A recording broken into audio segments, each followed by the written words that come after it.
Welcome to Monday. It's May 13th, 2024. This podcast brought to you by Wyoming State Parks. May is here and now is the perfect time to start making plans for those summer adventures. What better place to spend time outdoors than a Wyoming State Park or historic site? Visit wyoparks.org for more information. Well, folks, we got typical May weather coming. Then, of course, we have a lot of Aurora photos to show you. Hopefully you were able to get out, especially Friday night when it was pretty spectacular in some areas. Some of you found out how good your smartphone was at night photos. Some of you just maybe saw white, opaque auroras, but you really had to have the right phone, right camera to really get the colors out. What we're going to see with the weather is that it's going to be a warmer start to the week. We started that warming trend over the weekend. That'll continue today and into Tuesday. Instability and moisture will be around for some showers and thunderstorms. Now, over the next 7 to 10 days, it's going to be up and down. Nothing dramatic in terms of the swings, but we're still in the middle of May here. So the weather pattern is still going to have its ups and downs. So is summer here? No, not here yet. It's still going to be spring, meaning some ups and downs. But the ups and downs will provide us with some opportunities for needed spring precipitation in many areas. And what we'll do, we'll go through the weather here, and then we'll go into all of the photos that folks sent of the Aurora Borealis. Thank you, everyone, for submitting those photos. We have a wide variety of different shots in different situations, so thanks for sending those on in. Satellite imagery this morning shows that upper level low that Friday was back here over the weekend, slowly migrated east and is now out into the plain state. So you can see we're going to start off with sunny skies and fair weather across the west, but there's going to be, you see these clouds streaking southeast a little bit, northwest flow right here is going to produce little ripples in the atmosphere. And with daytime heating, we're going to see some shower and thunderstorm activity going. And there's the next frontal system that's going to come in late tomorrow and Wednesday, but we have high pressure overhead, so a nice mild day today. Now this is by Wednesday. So today, Wednesday, we have this trough swinging through, coming in from the northwest. It'll bring in some cooler air, nothing terribly cold, but after it being mild today and tomorrow, temperatures will back off Wednesday. But this type of pattern will lend itself to occasional shower and thunderstorm activity. This is by Saturday. We'll have another one of these waves come through. You see this back up here. So they're going to kind of keep coming in from the northwest. They're not going to be terribly strong. They're not going to be terribly cold, but this will cause sort of a seesaw roller coaster effect with temperatures and conditions through the weekend. This is the precipitation forecast through Friday morning. Nothing excessive, but spring showers. Spring shower and thunderstorm activity will develop. Where you see the darker green and the blue and the yellows. And the brighter colors is where the precipitation is likely going to be a little bit heavier.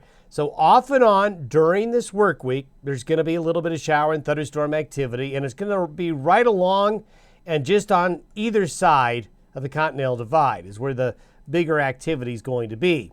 Yes, still showing you a snow graphic. In fact, the mountains of southern Colorado this weekend, we'll show you a picture of it tomorrow, got a lot of snow up high, but snow levels will be high, mainly up into the higher mountain areas, and really not too heavy over the next 5 days. I want to kind of step through temperatures for you.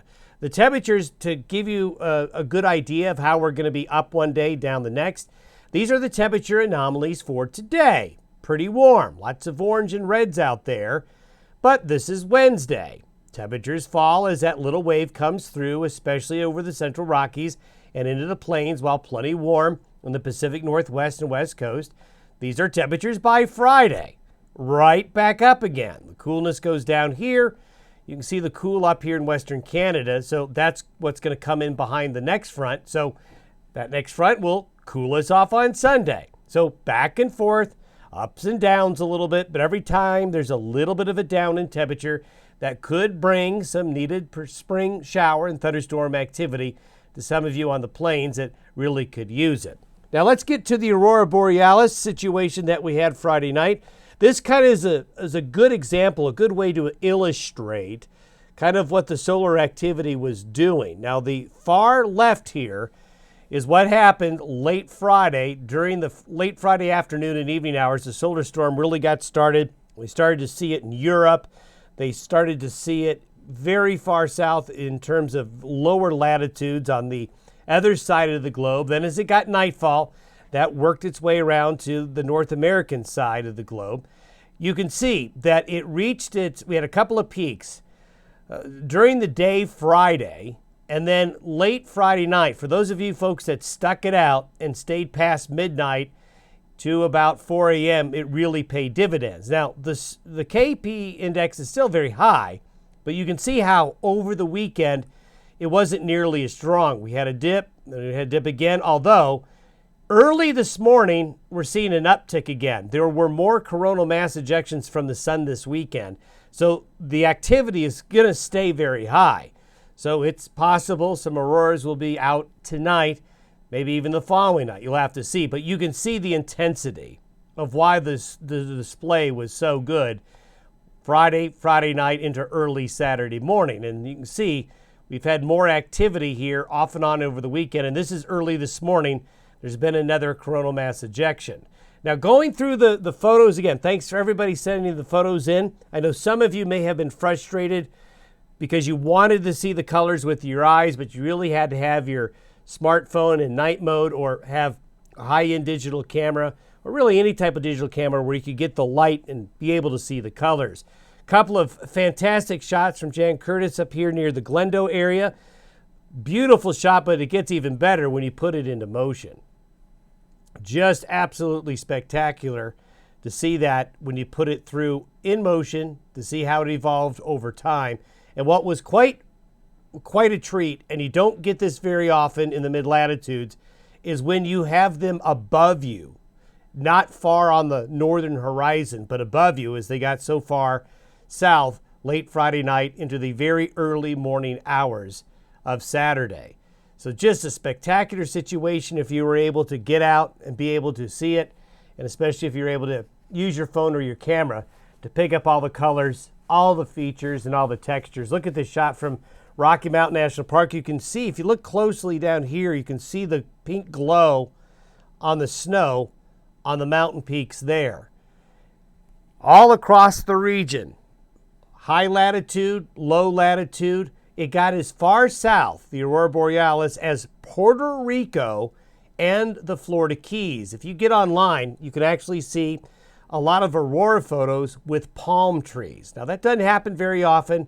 This was likely the strongest solar event in 20 years. And I've seen some folks comment that this was the best they've ever seen in some locations, even rivaling some of the displays that you get at some of the higher latitudes all the way through. But it was spectacular. Even under the city lights of Casper, you could see those glows come on up. And what did happen throughout the course of the evening is we had a lot of glow. If you had your camera out, you would see some of the colors. And then it was after midnight when things really got going all across this part of the world. Even either a meteor or probably maybe even a Starlink satellite zipping on by there near Yoder.